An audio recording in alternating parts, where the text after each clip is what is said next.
We are live. What up, y'all?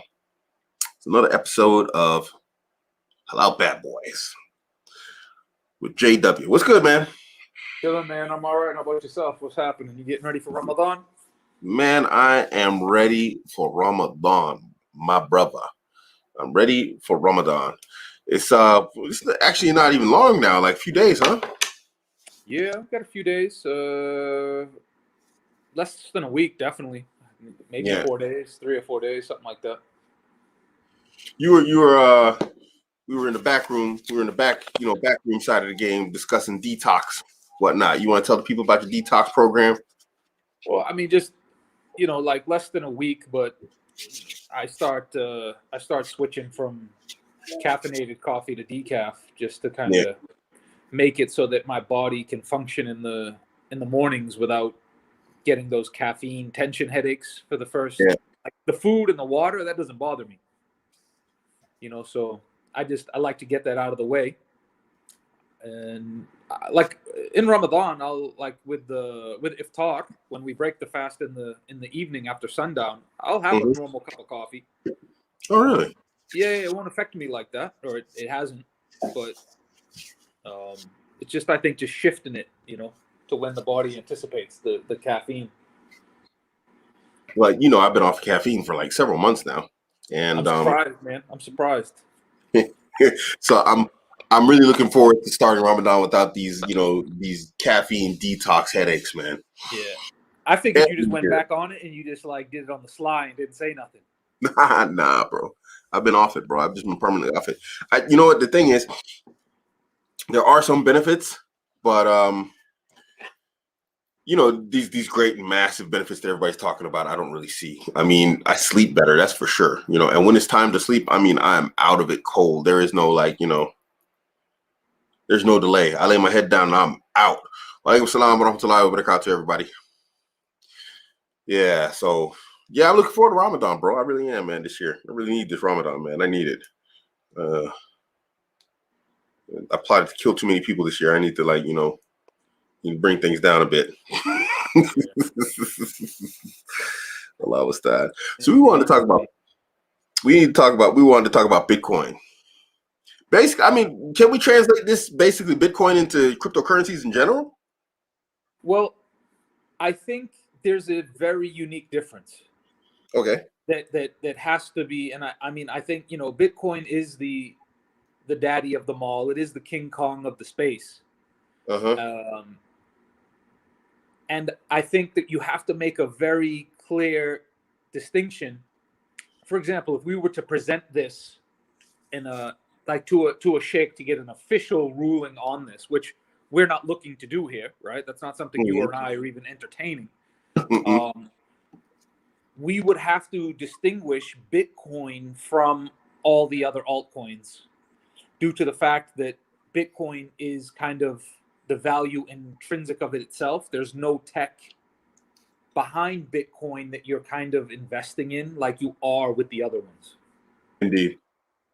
So, I mean, I see a very that's something that needs to be distinctive in terms of putting this forward. Yeah, I agree. It's like when we look at coins like Celsius, it's obvious we shouldn't be messing with Celsius. Yeah, Haram, like from A to Z. From A to Z, Haram coin. I mean, don't mess with it. Any Muslims out there, if you're messing with Celsius, sell it. Get rid of it. They are 100% interest based, usury, riba based coins. But Bitcoin doesn't fall into that category. So yeah, I guess you're right. Each coin would probably require like its own individual fatwa. Well, I don't know about that, but I mean, Bitcoin, it's more supply and demand in how it, it fluctuates currently, right? Yeah. Whereas, for example, other like if we look at Ethereum, there's actual tech behind Ethereum in terms of applications that work on top of the blockchain.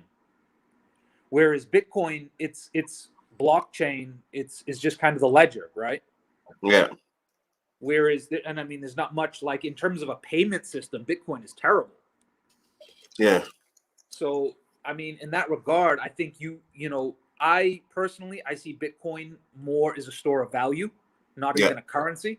And I Okay. see all the other coins, all the other alts, I see them more like they resemble stocks or shares within a company that has some sort of tech behind it. Yeah. That was an important point also that I wanted to bring up, but alhamdulillah, you brought it up. It's like when we look at it from from the permissibility perspective, we have two perspectives: the currency and the store of value, and each ruling would be slightly different.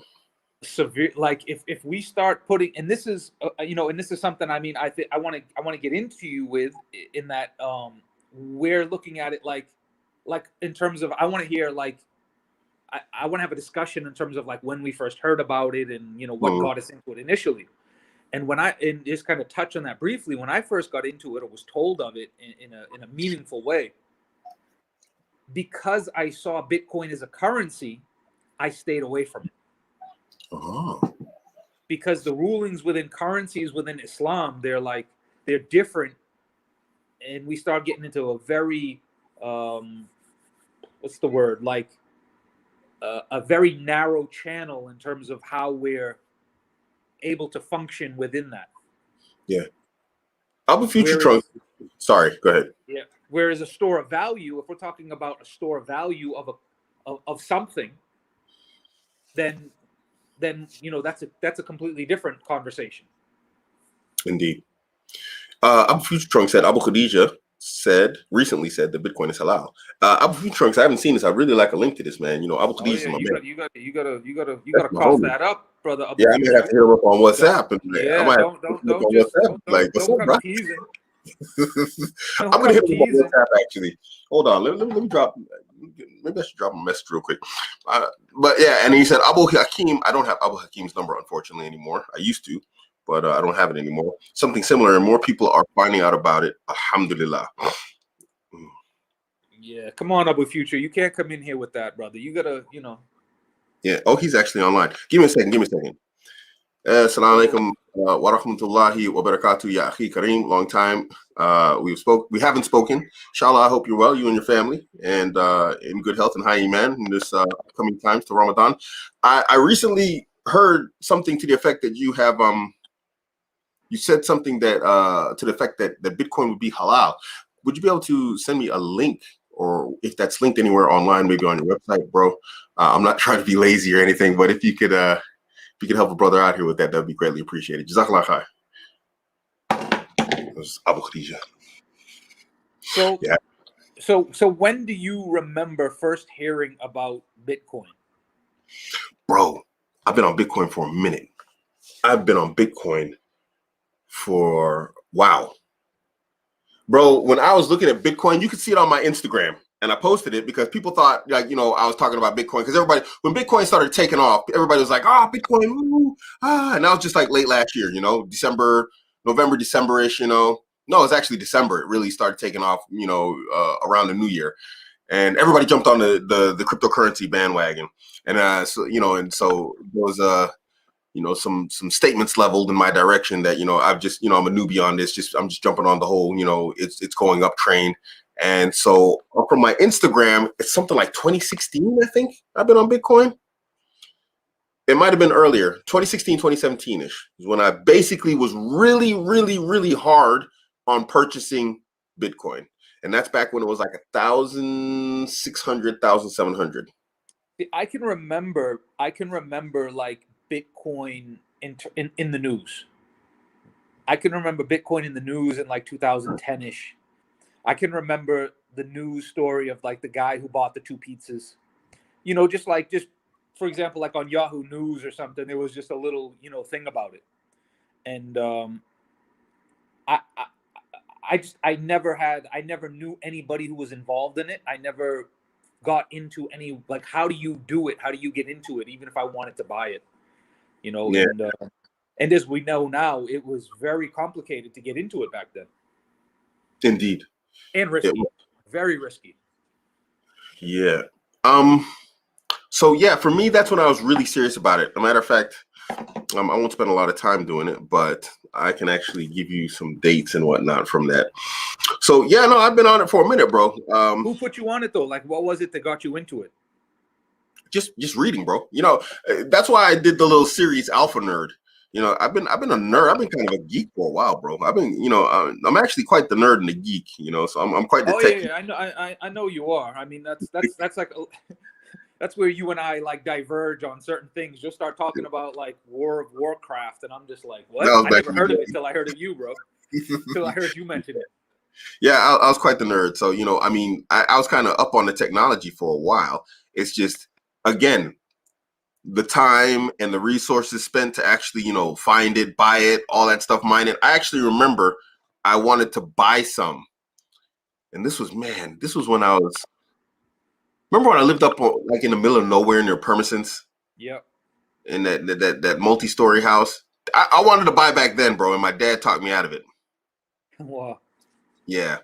And I remember I wanted to buy like $100 worth. I'd be like a billionaire by now. Not a billionaire, but you know what I'm saying. But I printed out, I remember distinctly, I printed out a paper wallet. But I never purchased because my dad talked me out of it. I wasn't really well versed in it, and he was like beat me over the head, and I was like, and then I was young, and so I got a little bit shaky, and I backed out of it. So I knew about it for a while, and I kind of forgot about it. And then I'd say, 2016, 2017-ish, I was like, oh, yeah, man. Here we go. So here, this is my Instagram. I was posting prices regularly of Bitcoin, its ups and its downs. And the first one is looking like, 16 of May, 2017, Bitcoin was running at 1,594 euros, about $2,000. Yeah. Just $1,700, $1,800. Yeah. 2017, you can see I was really, really like purchasing regularly. See, I got in on it back in 28, like got into it, figured out how to get like someone that could actually school me into it about in around 2018, maybe the spring of 2018, which I think was like at a peak period. Mm-hmm. And some guy I work with, he put me on it. So I recommend people they follow him on Twitter. He's got some good stuff he puts out with TA. His name is Ask Crypto Wealth on Twitter. He does a decent podcast as well, and he put me on it. But he was like relatively new at the time too. So he was just kind of the one-eyed king in the land of the blind. Yeah. So I remember I went to him, and I don't blame him, but it was like my own stupid, like the way I was trying to approach it, because I saw Bitcoin is a currency. So I basically said, look, man, I want to buy some of these other alts, and I want like some alts that I can just invest in, and not, because these guys, they would be checking it like the way we check it now, right? And I was like, man, I'm not trying to be like that. I'm not trying to be like y'all looking at this stuff all the time. So I said, look, give me some good alts that I can put some money in on, and this and that. And I did that. And, unfortunately, if I had just kept my money in Bitcoin, because back then I think Bitcoin was, like 6,000, something like that. And I think I put in like $2,000. And I would have just, that would have been like a third of a Bitcoin. Yeah. But, so in the stuff that like I put money in, a lot of it came to junk. Some of it's actually come back to like decent, like Zilliqa and On Chain and some of these other ones. But I lost not a gang of money, but I lost quite more than you'd like to. Yeah, the only thing that actually made it not too bad was I still had a residual amount of Bitcoin that, like, I from doing all the other trades, and that residual amount of Bitcoin, when I came back and checked, that was like worth $1,000. Nice. Jamal, I'm just gonna leave it. Jamal says, bro, one of the things that made a lot of people not trust Bitcoin is the idea of it being only used for digital crimes. I mean, but the thing is, like, aren't dollars used for crimes too? I mean, people use actual cash. I mean, people use cash for crime, so it's not really. Think there was a more effective FUD than that. Yep. I'd agree. It was, they still do it. I mean, even with XMR, with Monero, the privacy coin. They're like, oh, it's used for crimes, it's used for this, used for that. But nobody looks at the idea that maybe it also is like it's a good way for like people to gain their freedom from like oppressive governments and peoples. If you're an oppressed person and they're like locking down your bank accounts and whatnot, and they're tracking how much money you have and you're using and all this type of stuff. I mean, privacy coins actually provide you with the ability and the capacity to actually escape oppressive situations, because now they don't know how much money you have. They can't track it. They can't trace it. They don't know where it is, who has it, where you send it. What did you do with it? Did you buy plane tickets with it? Did you know what I'm saying? So, I mean, in that sense, yeah, can it be used for criminal stuff? Absolutely. But can it be used for good stuff also? Absolutely. Can't be used for criminal stuff. Exactly. And dollars are the same way. If you're walking around with pure cash, in your hands, then that's basically, it's like kind of like a privacy transaction. It's like a peer-to-peer transaction, really. If you're going to do some dirt and you're doing like peer-to-peer transactions, what's a drug deal? It's a peer-to-peer transaction using dollars, right? So, I mean, the concept is really the same for dollars, euros, whatever else, I mean, cryptocurrency is no different than anything else in that sense. I can't give a ruling, John. I can't give a ruling on haram and halal. Anything that deals with riba, it's going to be haram.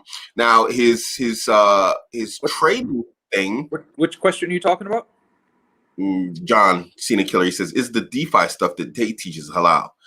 I don't know. I haven't looked at it, so I don't know. So DeFi is what? Decentralized finance, right? Finance. Yeah, what he's doing is basically, I do believe he is yield farming, and he's getting a huge wins off the yield farming. This is if I understand what he's doing correctly. Yield farming, Allahu Alam, if that's permissible or not. I don't see any problems with it, but I'm not a scholar. This is something that actually needs to be asked and needs to be taken to a scholar. If what he's doing is yield farming on the cake and pancake swap, side of the game, then I mean, it's just a matter of asking the question of yield farming and then just looking at what he's doing in terms of yield farming, and So when we're talking about decentralized finance, right? What? Mm-hmm. Because I don't know a lot about it. I just DeFi is broad term. Yeah, I stay away from. But remember, we talked recently about the difference between, like, we were talking in one of the groups about proof of stake, whether or not that could possibly be haram or halal. Well, yeah, the thing with proof of stake is it's just a matter of terminology in terms of the payment. I definitely personally would believe, although it's always better to ask, but I personally believe, from my understanding of like proof of stake mining, it's just another form of mining. It's just instead of being paid, according to block size and fees, you're getting no. Now I know what. Hold on. What it was if you are in a staking pool and you're getting a percentage, is that a matter of it's permissible or not?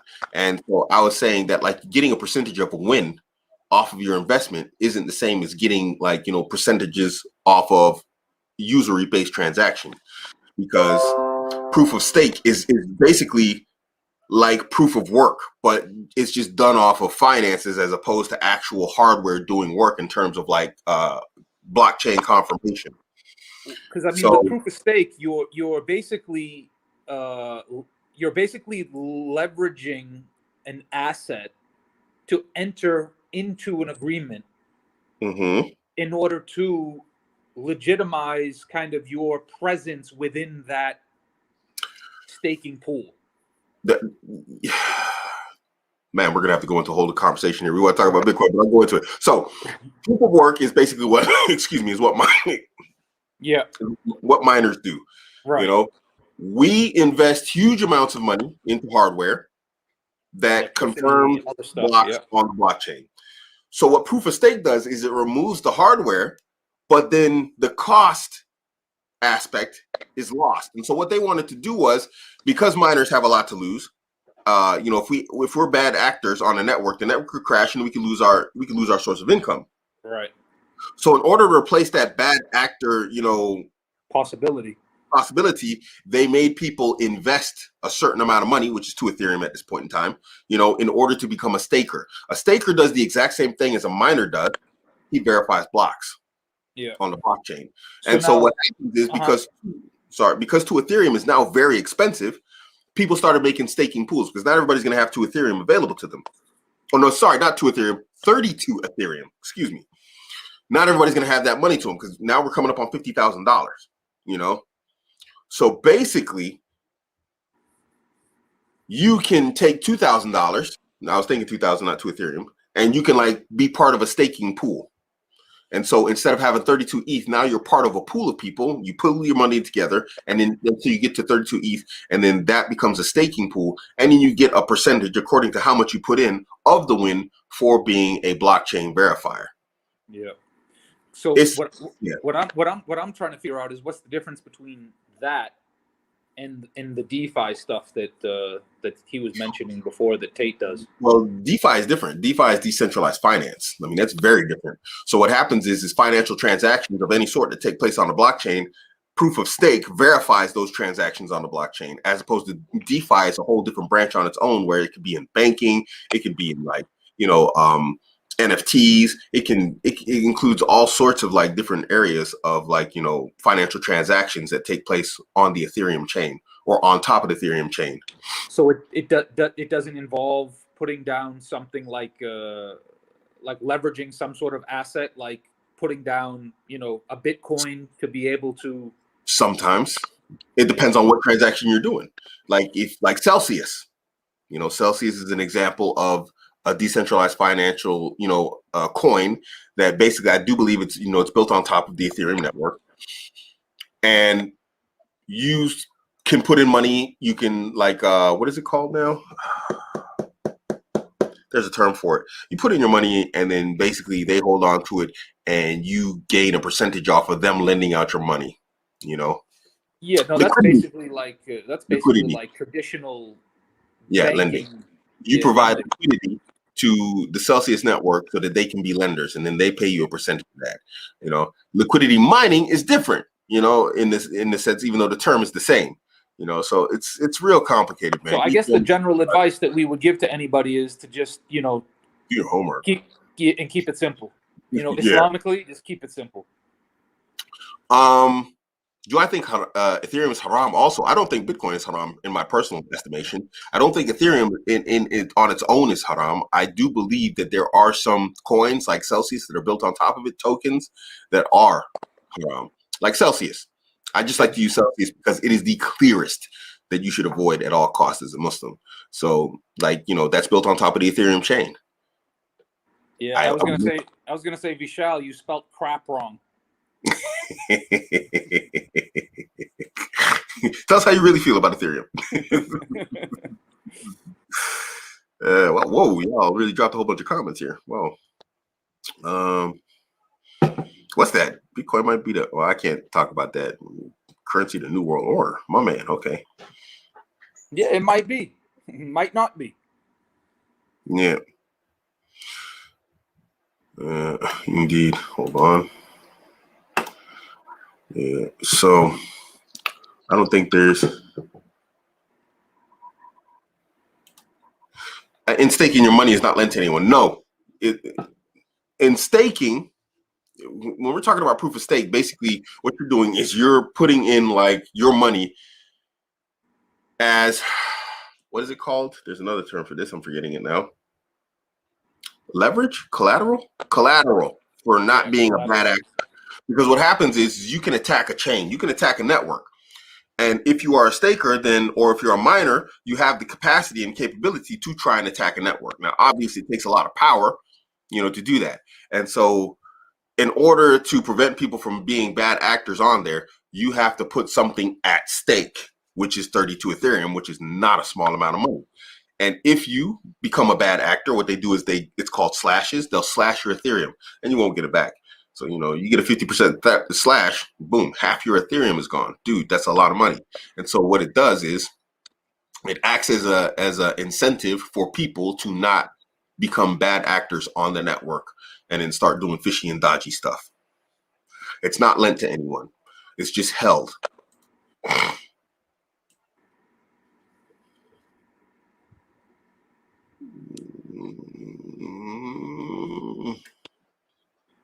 Yes, if you block your money in the bank for a certain period of time, you get a percentage. Yeah, but this is what we're talking about is something here different, Jamal. This is for actual work done. So I mean, proof of stake, you're not getting a percentage based upon like, you know, some fixed loan fees or whatever else. You get a percentage based upon like the work that is done on a network. You know, so when we say work done, that means the verification of blocks. So work is being done. It's not a matter of like, you know, you just putting money there and just like, well, you are kind of chilling because someone else is doing the work, but the work is being done. You see what I'm saying? This isn't like lending and borrowing. You know, you put your 32 ETH, you know, in somewhere, and then they start working with the Ethereum, and then you get a percentage of whatever they get from working with your Ethereum. It's not like that. Yeah, This I is think basically Gracious made a good comment on that. Well, yeah, what do you say? Gracious said proof of stake, I believe, and how I understand Islam is permitted on the condition if it is for the sustaining the blockchain. So basically, there's a purpose with it. There's a functioning purpose that the staking does, and that's to uphold and protect the chain. Yeah. While it, you know, does all the verifications and all the stuff that it needs to do. And when basically you get your 32 ETH back. And in addition to that, you're getting basically a profit from the verification that occurs, and the 32 ETH is just like to get you in the door. Okay, so here I have this statement from Abu Khadija. Oh, it is long. Should I read this whole thing? It's pretty long. I mean, I don't mind. You guys got time. Wow, that's long. You guys got time. I got time. Go for it. So this is the statement that the brother, I would put it on the chat, but man, that'll be massive chat. I don't even think you can put that many characters in there. Okay, so here I go. Oh, you believe Allah stated, oh, you believe when you contract a debt for a fixed period, write it down. To is ayat from Surah Al-Baqarah. The Prophet ﷺ said, gold for gold, silver for silver, equal amount of an equal amount for an equal amount. But the different, let me see if I can find like, you know, where we get into the meat and bones of this.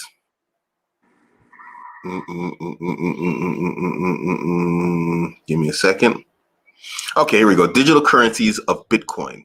So digital currencies of Bitcoin, which from here out will be referred to as DCB, are means of exchange and are independent forms of wealth. The DCB have unique features and also some dangers. 3, riba can take place with DCB due to the property of being property of being precious, having value. 4, zakat is obligatory on digital currencies, Bitcoin, when it reaches nisab of gold or silver, the lesser of the two when it is held for a year. 5, it is not permissible to exchange DCBs of the same type except for the light, hand to hand, and peer to peer, I guess, right? And if it is to exchange with notes or gold or silver, then only hand to hand is stipulated. 6, mining of DCB is permissible. It is earning wages permissible to participate in it. So there we go. Mining would be considered permissible. 7, trading in mining pools for DCB is permissible, whether buying or renting. So there you go. Trading in mining tools. You know, you have the hardware, and entering into mining pools, which is generally the only way to do it, unless you have like massive amounts of like hash power, is also considered permissible. 8, the protected place. Hitters for DCB is electronic security. To hack or steal the keys is considered theft from a protected place, and cutting of the hand is obligatory for it.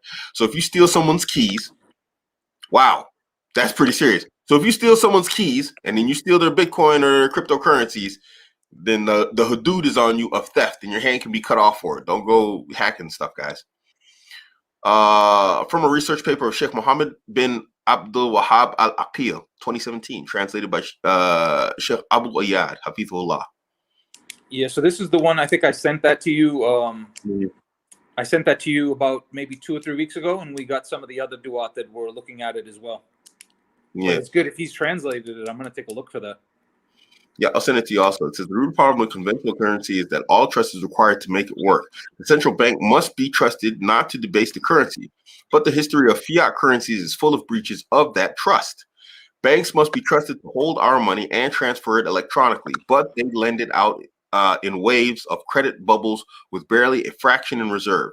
We have to trust them with our privacy, trust them not to let our identities be stolen, drain our accounts, etc., etc.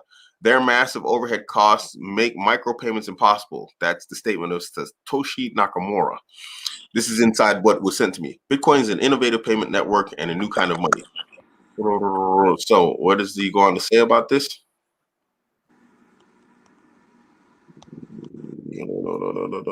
What? Well, basically what it's saying here is that it's permissible. So, I mean, it's a pretty extensive thing. What I'll do is I'll post it on my, whatchamacallit. I will post this on the YouTube channel in basically a chat, one of those posts, and everybody can read it for themselves, inshallah. Yeah, I mean the book that Muhammad bin Abdul Wahhab al-Akil he wrote, it's about 60 odd pages. It's in Arabic. It's available on the internet, and we've been we've sent that out to some other people to try to get some people, students of knowledge and whatnot, to get their opinion on it, but they haven't been able to get back to us as of yet. Yeah. Walaikum assalam wa rahmatullahi wa barakatuh, Ali.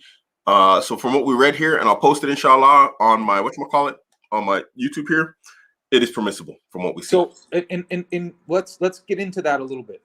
Like, so the thing with this being permissible, right, is due to what? Well, that's the part. It's so long.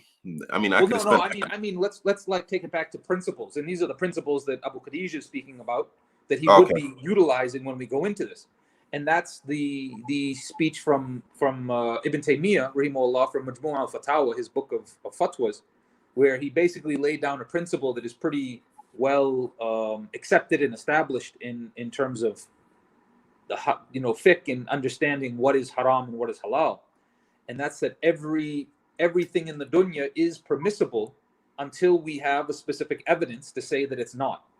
Indeed. Right? So when we look at it from that perspective, and I think, this is kind of where, when I came back around in 2019 looking at crypto again, this is the thing that I kind of, when I looked at it as a store of value instead of a currency, then it becomes something whereby now this is something that's permissible until we have something that makes it haram for us. So when we're talking about mining, right, we would have to look at it. Is there something from the mining that, we have a specific text for that would make it forbidden for us? Well, I mean, this is pretty comprehensive. It talks about forex trading also. Forex trading, this is something I didn't know, that forex trading would be considered to be haram. Yeah, I heard that a while ago. One second, I'm gonna make this post and then I'll share the screen, because this guy's asking me to share the screen. I can't share it because it's my inbox, and then you'll see all the mails from all my people.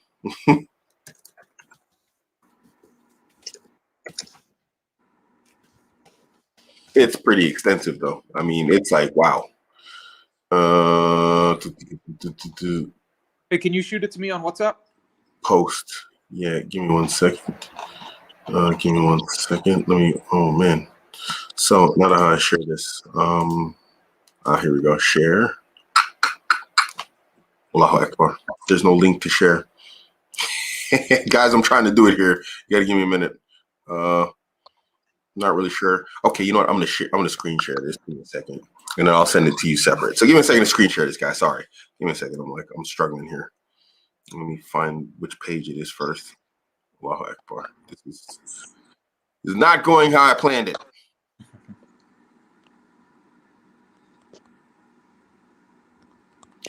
Let me close this so I don't confuse myself. So share screen. Home tab. Why do I have so many open? See, I got. Yeah. So I mean, that's like a general rule that I think that, when we look at these type of things, that we can look at, and that's why, like, we know, for example, when we're talking about Celsius that deals with riba, then then it's something that's right off the bat we have to throw out, because it's dealing with that thing that we have Indeed, something specific with that it's haram.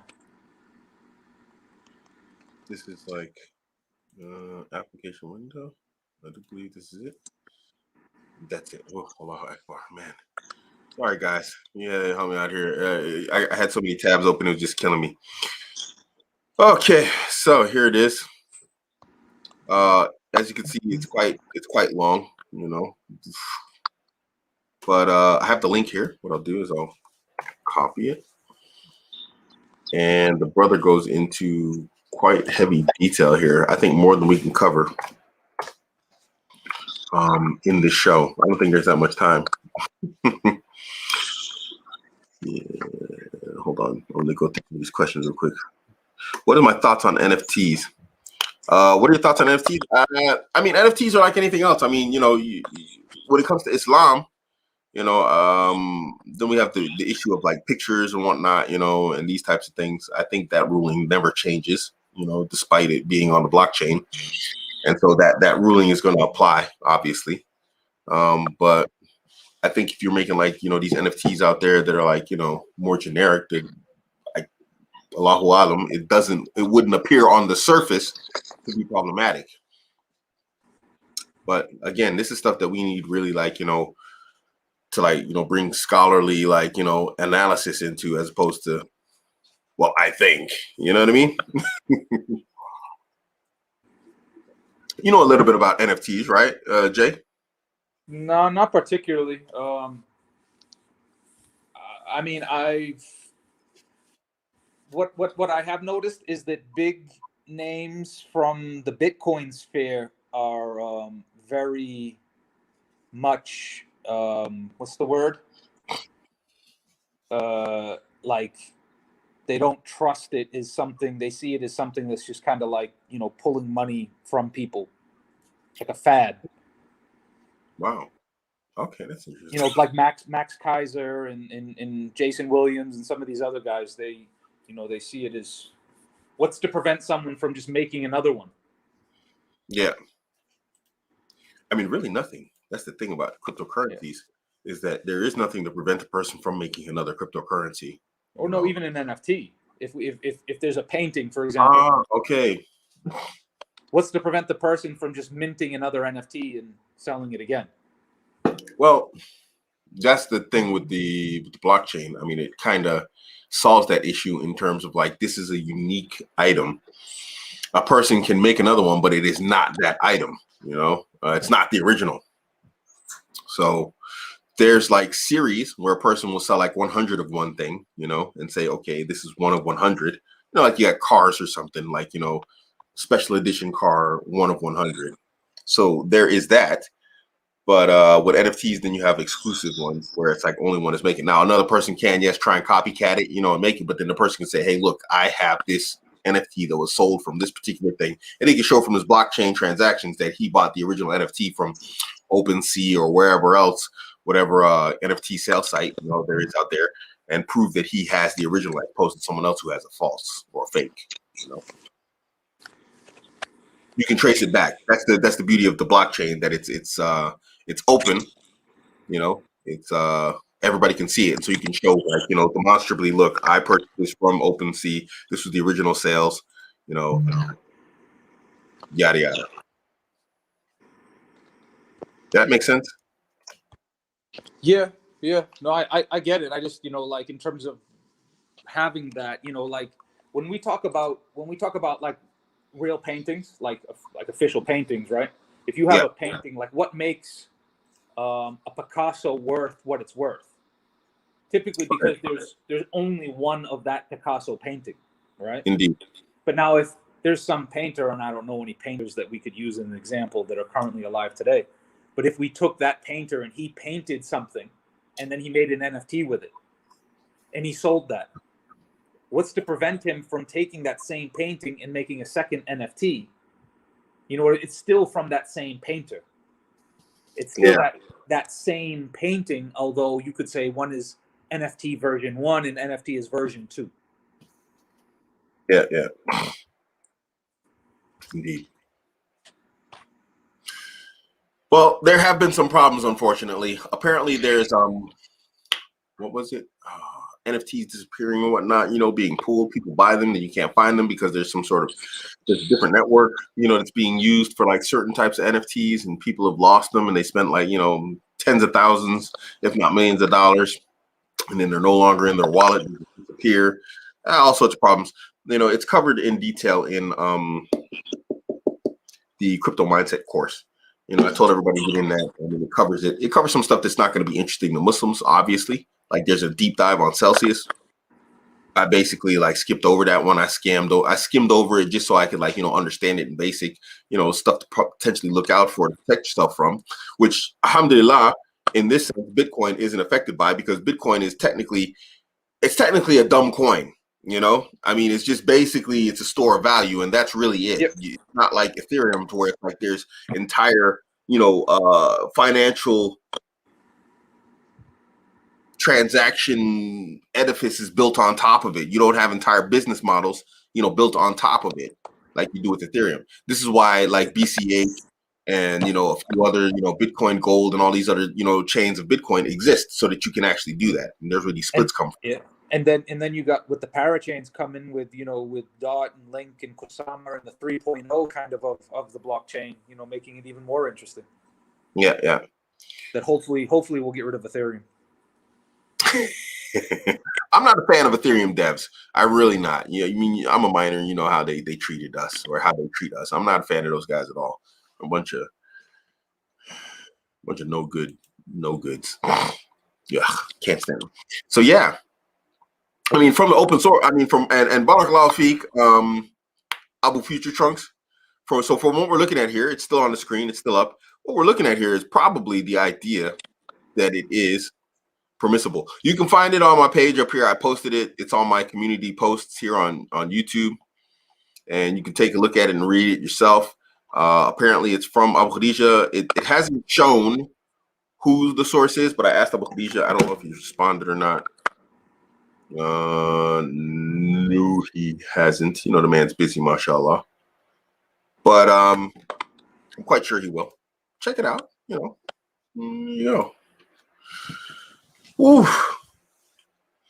Now, my question is, what are some of the arguments that the people have against, cryptocurrency in the sense of Bitcoin in specific? I mean, I've heard it before that people say, "Oh, it's haram," but I always find their argument shaky based off of just pure logic and reasoning, as opposed to any sort of scholarly, Well, what you could do, how much time we have left? 18 minutes. What you could do is, if you want to just quickly find Suleiman Ruhaili's speech that he came out with on Bitcoin, I want to say it was a year ago or more, maybe 2. And when I remember, I don't remember everything off the top of my head with what he said, but there was one of the things was, it's not tangible. Yeah. That we don't know who the creator of it is. It could be used for nefarious things. It was things along those lines that he came with. But overall, what it seemed like was that the information that he had been told about it wasn't the best, I would say. Yeah. And he's rewarded no matter what for his opinion on the matter, inshallah. But I know there are other scholars that I've tried to take this affair to in Saudi Arabia, and through intermediaries, and it's kind of something that I see a reluctance on a lot of people to try to take, because it's such a dynamic thing to explain to someone that it's like it's going to take a long time, a lot of research and study for someone to sit down, understand the tech, understand it in terms of the financial context of it, and then in the Islamic paradigm of finance. Yeah. So here, yeah. Sorry. Go ahead. No, I was just so in that light, like getting someone to kind of be, to sit down and to really wrap their brain around it. It's probably happening right now, but it's such a big thing to do that, I don't know how much longer it'll be. Yeah. So here on Masjid al Sunnah's website, they have this detailed ruling on Bitcoin and cryptocurrencies by Sheikh Suleiman Al-Ruhaili. Yeah, that's it. And I mean, mashallah, it's like, wow. Whew.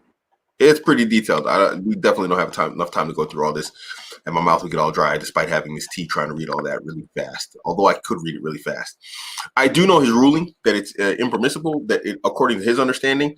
But then again, like you said, from what I was reading about it, there seems to, and it's not an attack on the sheikh or anything, but there seems to be a fundamental misunderstanding of a lot of concepts and understanding of cryptocurrencies in general.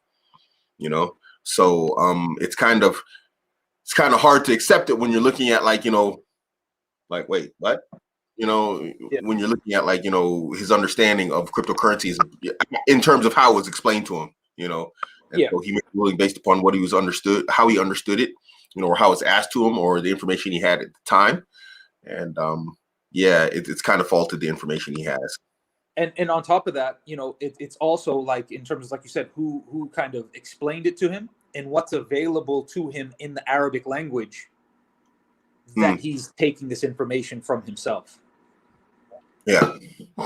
I mean, Bitcoin and cryptocurrencies, it's definitely not as well known in detail. There are definitely less traders in the Arab speaking world than there are in the English speaking world, for example. Yeah. I mean, there are some people, like I come across some people here, they have an exchange, a local exchange in the region called like Fasat or something like this. But, in general, I know that banks in Saudi Arabia, they do not allow, they weren't allowing money to be sent to places like Coinbase and Binance. Gotcha. From Saudi banks. Yeah. And that was, I think, as well with Forex as well.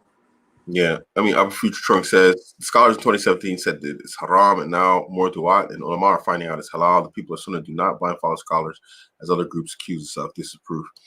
I mean, inshallah. I mean, it's just a matter of getting the information out there. If we have partners like Barakallahu Feek, bro, you're the one who dropped this statement from Abu Khadija on me.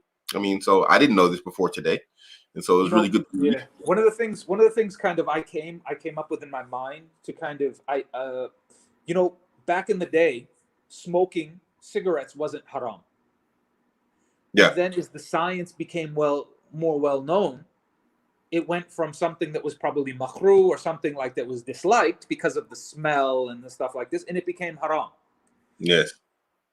I believe that back when these things first came out like this from Suleiman Ruhaili, I remember thinking that Bitcoin would be an opposite, that people would say that it's probably disliked or it's haram or something in this regard, and that eventually it will become something halal, and that it's going to be so incorporated, like when, for example, Malaysia or Singapore comes out with their own cryptocurrency, a state saying, now what?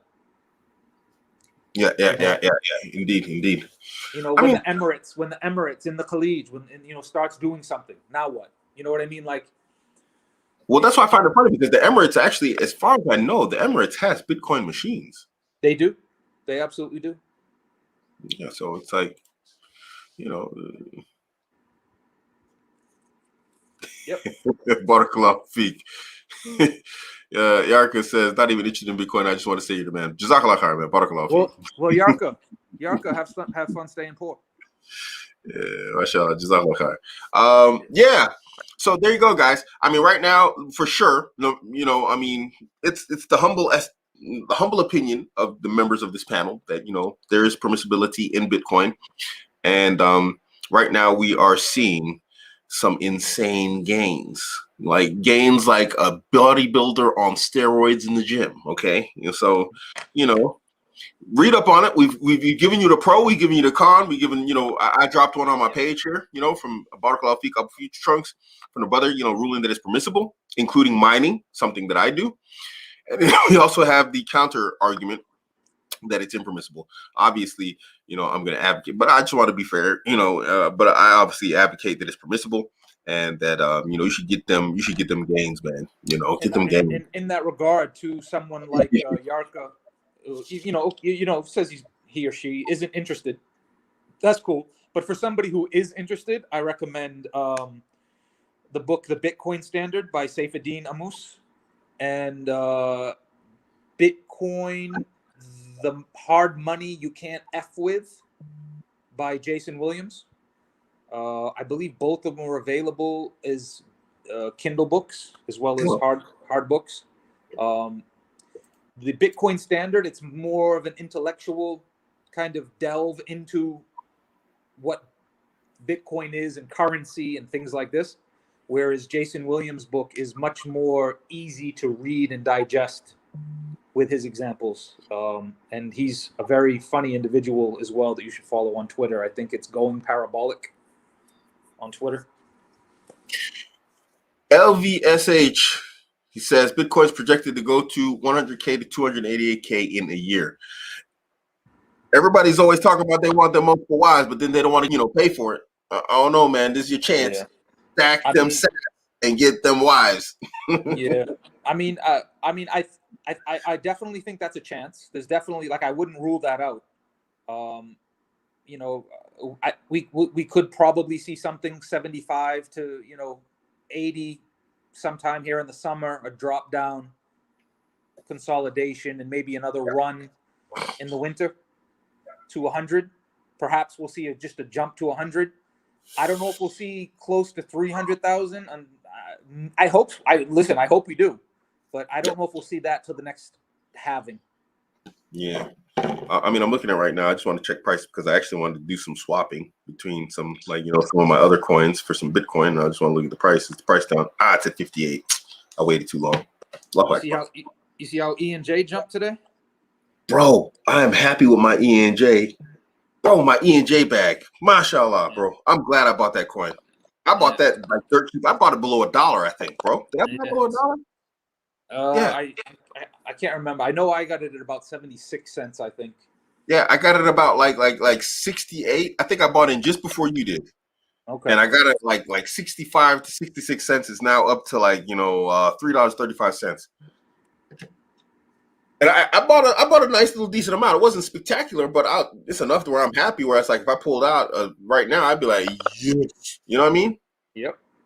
I was thinking about going back for another dip, but it's, I don't know. Yeah. Let me see. Fair chance. But anyway, guys, this is our take. We're probably going to cut it short of an hour here today. Inshallah. I am tired. I've been up since since forever. Yeah. And so I'm going to go ahead and get my stuff knocked out, and call it a night. Tomorrow, back for the Even Phillips show. I do not have a topic, guys. I don't know what I'm going to talk about. I've been beating a dead horse with these guys over this whole, shame and divorce thing. Allahu Akbar. Allahu Akbar. So I don't think I'm going to cover that, but, we'll talk about something tomorrow, guys. Even Phillips, some guys come in here asking me all sorts of questions about relationships, whatever else. They do this every show. Tomorrow's the day for that show. So ask me then. And Jazakallah khair for tuning in. Yeah. Some good comments here by Gracious here. It's not a matter of if, but when. And don't be blind. Don't be blindsided by the value. Just buy. Yeah, 100%, man. If you got $200, put in $200. If you got $500, if you can put in 10,000, do it. That's all I've been doing for this whole time, bro. If selling a kidney was Islamically permissible, get to it. I got 5 kids. Yeah, you might want to. That's 5 kidneys. Yeah, you might want to hold on to that. All right, guys. Thanks for tuning in, and we'll see you on the next show. Assalamu alaikum. Over and out.